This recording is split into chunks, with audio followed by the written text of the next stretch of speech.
오늘 말씀은 목회자 바울이라는 제목으로 사도행전 20장 본문을 바탕으로 말씀의 은혜를 함께 나누도록 하겠습니다. 오늘 말씀의 주제는 목회는 다른 사람들의 목숨을 돌보는 말씀 사역으로 목숨을 걸 만큼 진지한 일이다 라고 하는 겁니다. 목회는 진지한 일이다, 목숨을 걸 만큼 진지한 일이다 라고 하는 말씀이 오늘 본문의 주제입니다. 금요일 저녁에 미국에서 유명한 목사님의 스캔들로 인해서 교회에서 해임됐다고 하는 소식을 들었습니다. 세상이 좁다 보니까 유튜브나 이런 데로 벌써 그 일이 나자마자 굉장히 많은 사람들이 그 영상을 찍어서 또 올렸더라고요.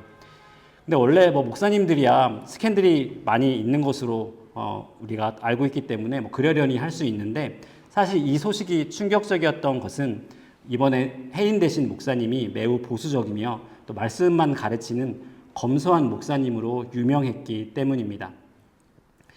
여러 대형교회에서 많은 일들이 벌어지지만 이 목사님은 그러지 않을 것이라고 믿었는데 어떤 스캔들이 있었고 그것으로 인해서 교회에서 해임됐다라고 하는 소식을 우리가 듣게 된 것입니다. 여러분에게 목사는 어떤 존재입니까? 목사는 어떤 존재입니까? 아마도 일주일간 어디 있는지 전혀 알 수 없다가 일요일만 되면 잠깐 나타나서 바쁜 척하고 사라지고 다시 일주일 있다가 나타나는 그런 특이한 직업을 가진 사람, 그런 사람이 목사다가 아닐까. 또 여러분들 마음 가운데는 또 그렇게 생각할 수도 있을 것 같습니다. 목사는 어떤 사람이어야 할까요? 말을 잘하는 사람, 착한 사람. 목사는 무엇을 해야 합니까? 이번 주와 다음 주에 보게 될 말씀은 바울이 에베소의 장로들에게 한 설교입니다. 근데 이 설교를 보면서 우리가 본문에서 목사가 무엇을 해야 하는 사람인지 함께 나누어 보려고 합니다. 오늘날 장로들이라고 하면 장로들은 가르치는 장로와 치리하는 장로 두 가지 종류가 있습니다. 목사도 장로이죠, 원칙적으로는. 그리고 우리가 장로님이라고 하시는 분들은 치리하는 장로님이십니다. 두 가지 장로가 있는데 성경에서는 두 가지 장로가 그렇게 명확하게 나누어져 있지 않습니다. 오늘 우리가 보고 있는 본문의 장로는 가르치는 장로, 즉 오늘로 치면 목사에 더 가까운 것으로 그렇게 신학자들은 생각합니다. 사도행전에는 바울이 총 3편의 설교문을 사도행전에서 우리가 볼 수가 있습니다. 그 중에 2편은 역시 바울은 이방인에 대한 선교사답게 불신자에게 복음을 전한 것이 2편의 설교이고, 그리고 한 편의 설교, 오늘 우리가 보고 있는 설교, 오늘과 다음 주에 보게 될 설교가 믿는 사람들, 즉 에베소 교회의 목사들을 대상으로 한 설교입니다.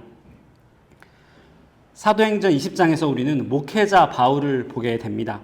우리가 주로 선교사 바울을 보았는데 사도행전 20장에서는 목회자 바울을 보게 됩니다. 바울은 에베소 교회에서 3년간 목회했습니다. 그리고 이제 떠나가야 합니다.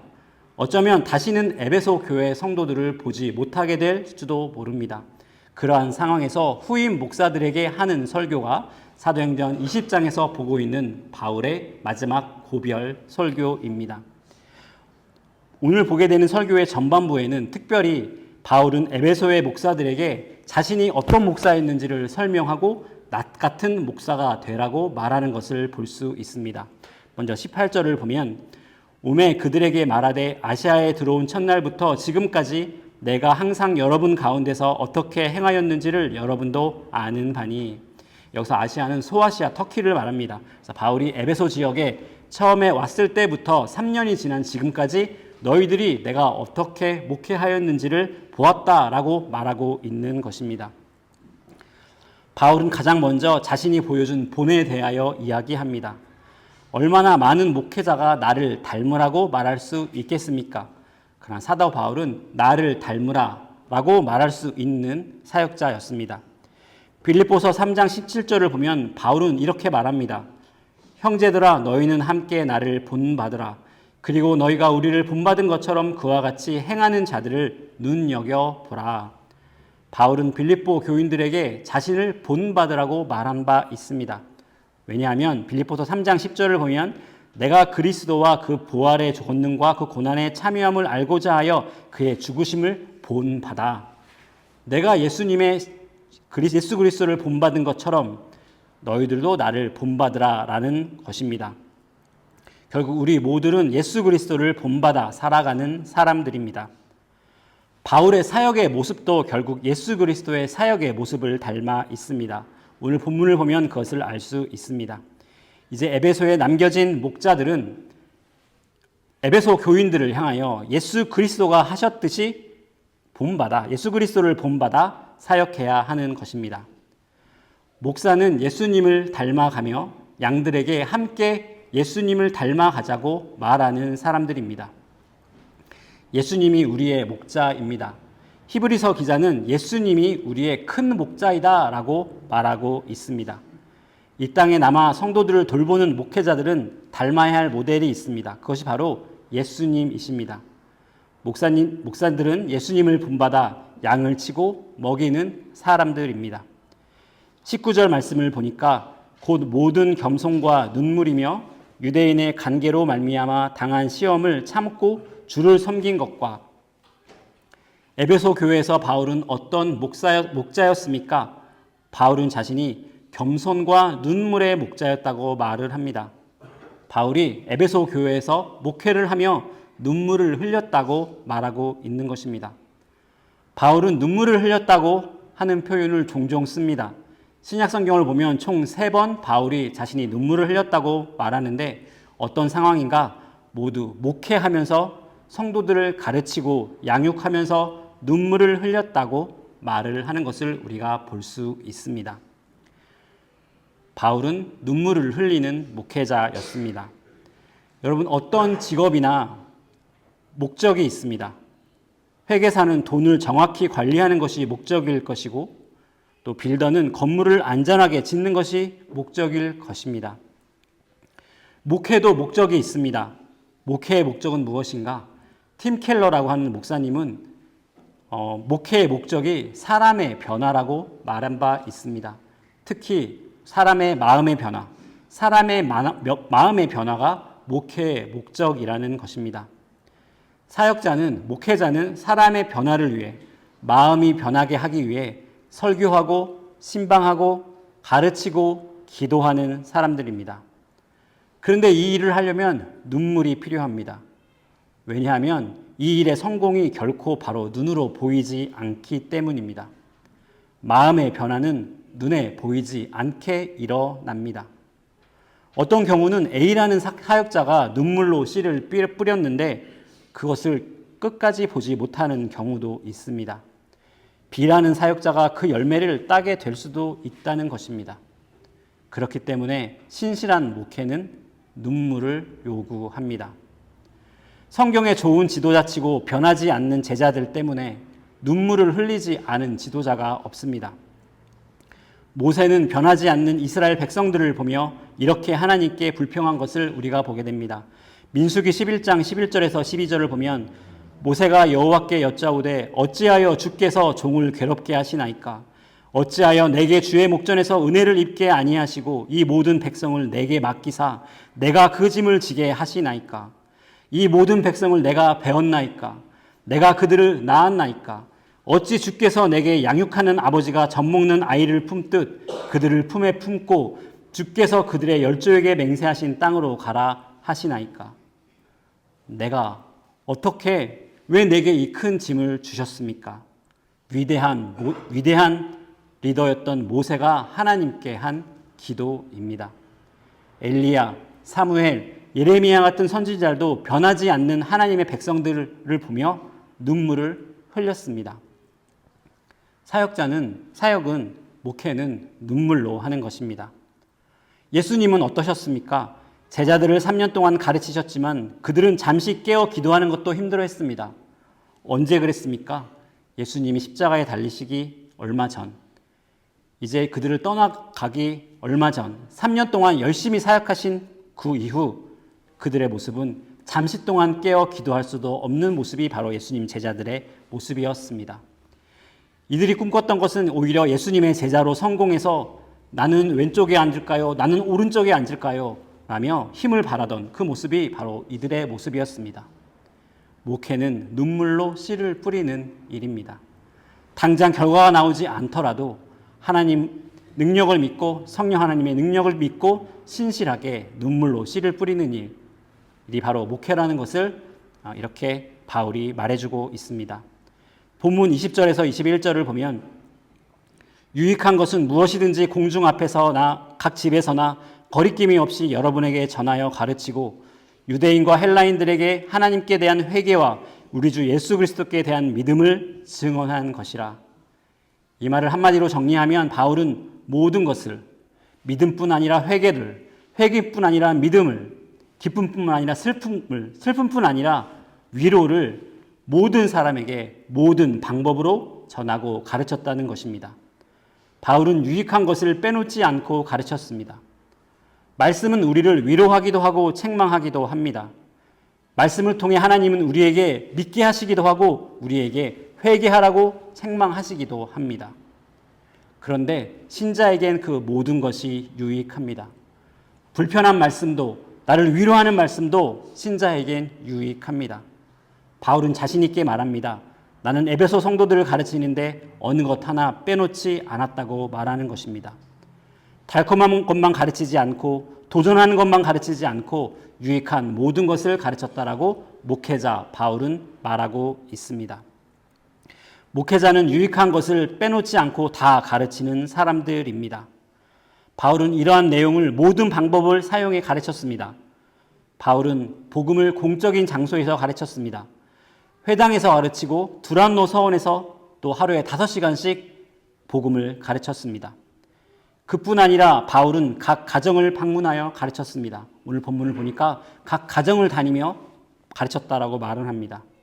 이때는 교회에 큰 건물이 없었기 때문에 아마 성도들이 소규모로 주로 가정에서 모였을 것입니다.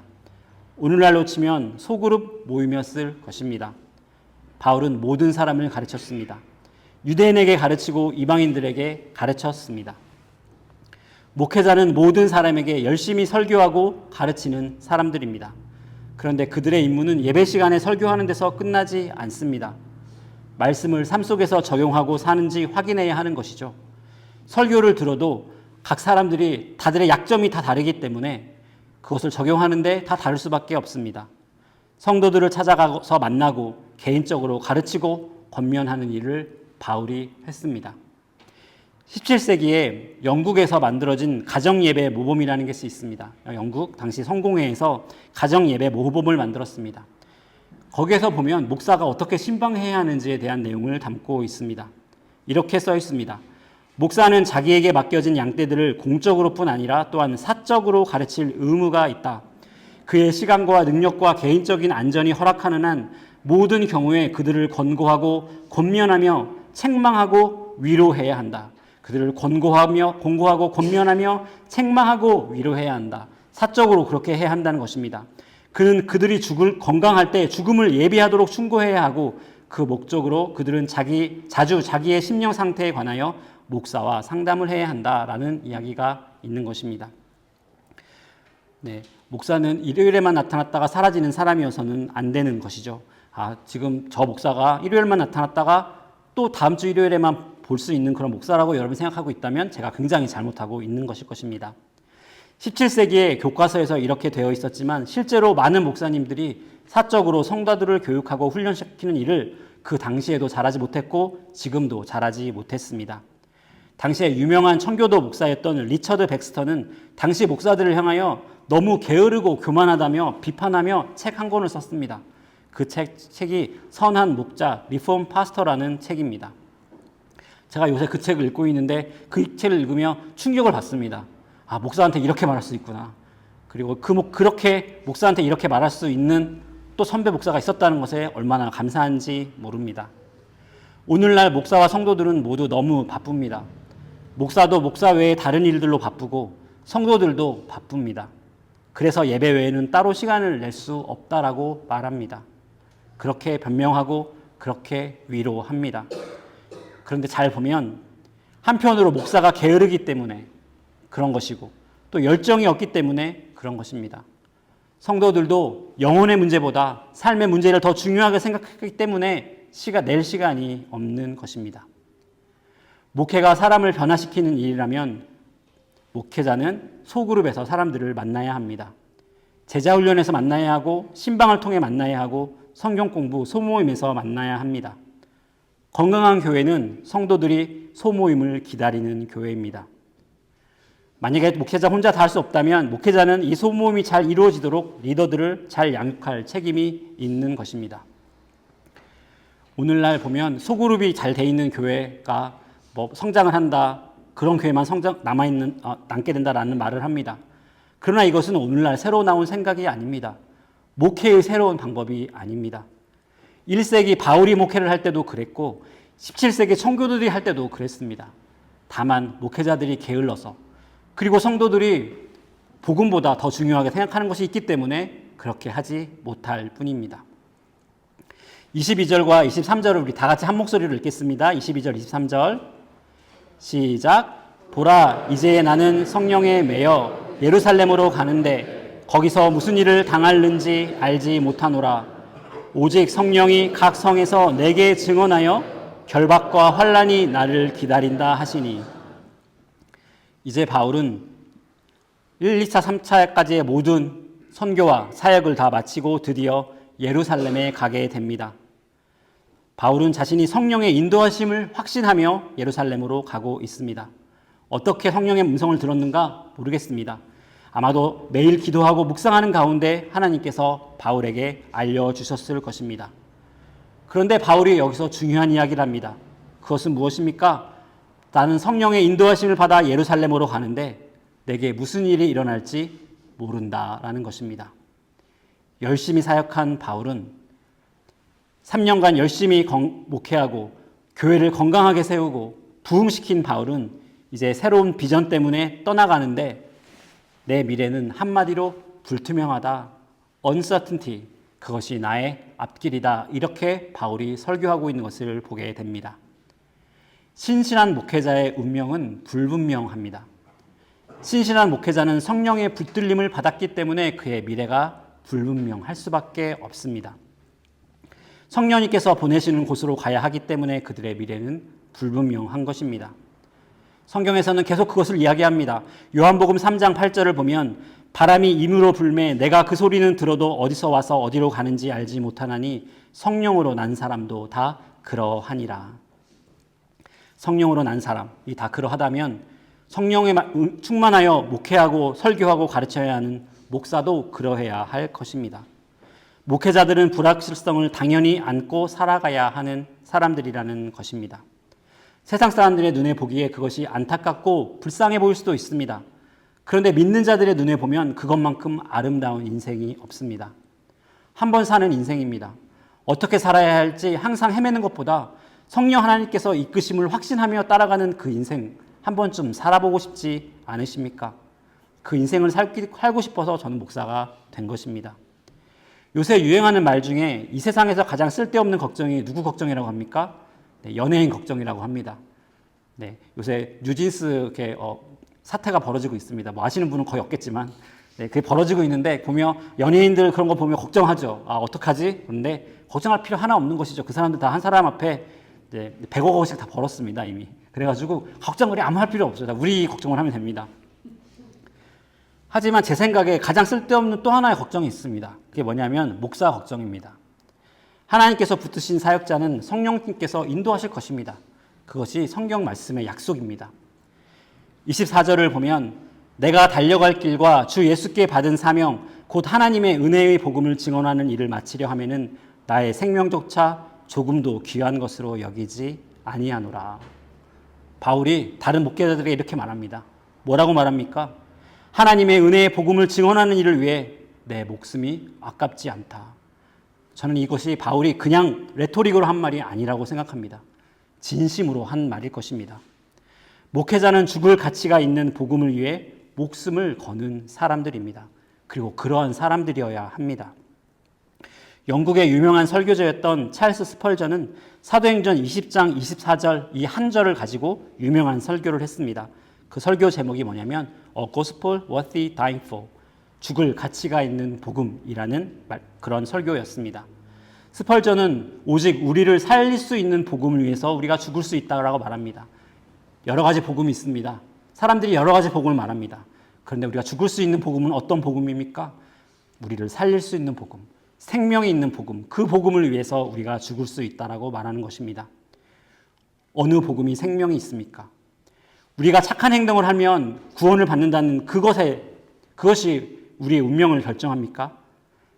여러분, 다른 사람들이 여러분을 어떻게 보느냐에 따라 여러분의 영혼의 운명이 결정됩니까? 자녀들이 얼마나 성공하느냐에 따라 우리의 영원한 운명이 결정됩니까? 어떤 사람과 결혼하느냐에 따라 우리의 영원한 운명이 결정이 됩니까? 여러분, 그렇지 않습니다. 하나님의 은혜의 복음만이 우리의 영원한 운명을 결정합니다. 다른 것들은 짧은 시간, 몇십 년, 그 정도의 시간의 운명을 결정하지만 오직 은혜의 복음만이 우리의 영원한 생명을 결정합니다. 그래서 바울은 그 복음을 위해 죽을 수 있다고 말하는 것입니다. 스펄전 같은 설교에서 이렇게 설교했습니다. 한때 교회에 복음이 있었습니다.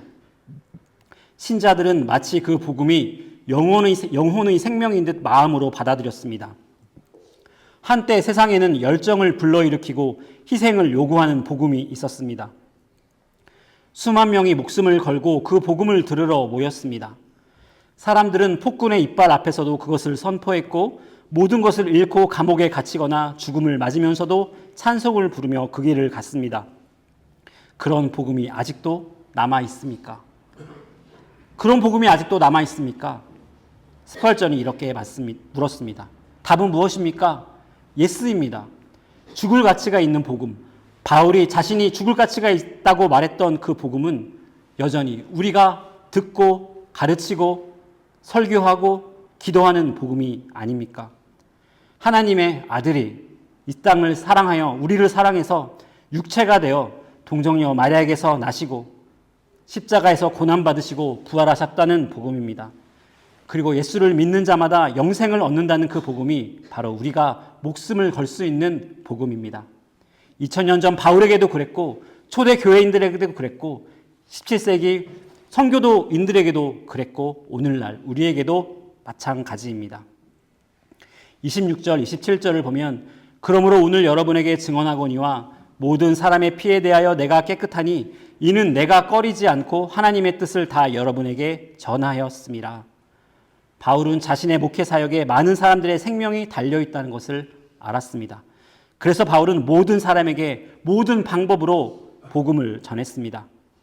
그런데도 불구하고 구원받지 못한 사람이 있다면, 그런데도 불구하고 생명을 얻지 못한 사람이 있다면 나는 책임이 없다라고 바울은 감히 말하고 있습니다. 여기서 바울은 책임 회피를 위해서 이런 말을 하는 것이 아닙니다. 바울은 자신이 얼마나 교회 목회를, 사역을 진지하게 생각했는지 말해주고 있는 것입니다. 목회는 죽고 사는 문제이기에 바울은 최선을 다했습니다. 유익한 것 어느 것도 빼놓지 않고 가르쳤습니다. 목회는 진지한 일입니다. 바울은 사역을 하며 에베소 교회에서 3년 동안 사역을 하며 진지하게 임했습니다. 사람들의 생명이 달린 문제이기 때문입니다. 의사가 사람을 살리는 일이기 때문에 오랫동안 훈련받고 오랫동안 검증하고 그렇게 하지 않습니까? 목회는 어떤 일입니까? 목회는 사람의 영원한 생명을 다루는 일입니다. 영혼의 건강을 다루는 일입니다. 그래서 잘 공부해야 하고 잘 발굴해야 하고 그리고 또 잘 보고 모니터하고 또 관리해야 하는 것입니다. 목회자들을 만나서 이야기를 하다 보면 어떤 목회자들은 교회가 어떻게 성장했고 사람 수가 얼마나 늘었고 건물 건축을 하기 위해서는 이런 방법을 사용해야 된다라고 말하는 그러한 목사님들이 있습니다. 그런데 또 다른 어떤 목사님들을 만나면 그 목사님들을 바라면 사람이 왜 이렇게 변하지 않는지 한탄하고 때로는 사람이 어떻게 하면 변했더라라는 말을 또 간증하는 목사님들이 있습니다. 어떤 목사님들이 더 훌륭합니까? 저는 교회 성장을 말하는 목사님들보다는 사람 변화를 그 말하는 목사님을 보며 그 목사님의 그 진지한 태도를 보며 훌륭한 목사라고 생각합니다. 그런 목사님을 볼 때야 도전을 받고 그리고 존경하는 마음이 생깁니다. 왜 그렇습니까? 바울도 그랬고 17세기 청교도들도 그랬습니다. 2000년 전 에베소 장로들에게 했던 설교는 오늘날 저를 비롯한 목회자들에게도 적용되는 것입니다.